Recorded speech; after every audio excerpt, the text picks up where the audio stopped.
Entering Game 5, the series is tied 2-2, and the winner could pull within a game of winning the championship. And Tyrese Haliburton played the worst game of his career by finishing Game 5 with just 4 points, going 0 for 6 with 3 turnovers. In the first half, Tyrese Haliburton re-aggravated his already strained calf, and this made him limited for much of Game 5 going forward.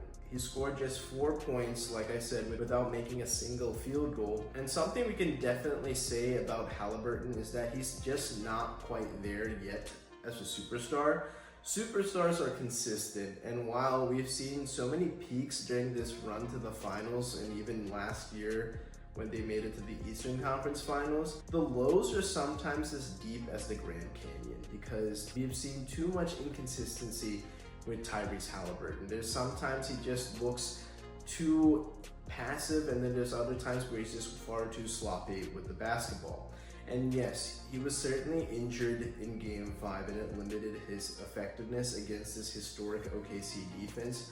However, if you're on the court, it's my job to assess what I see on the court, and what I saw was a far too passive Tyrese Haliburton even before his injury. Overall, his play in the NBA Finals has been pretty average. So far, he's been averaging 7.2 assists versus 4 turnovers a game.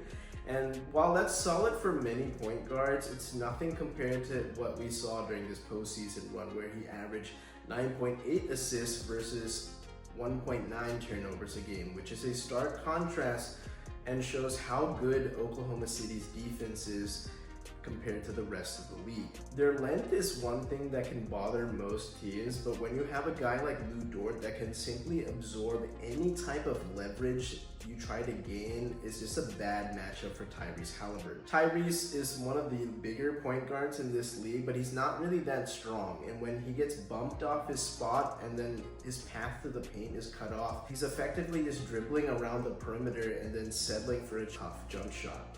I can't say he gets a pass for this poor performance due to his injury because he never fully exited the game, and even before he was injured, he passed up wide open shots in yet another game where we saw a passive Tyrese Haliburton.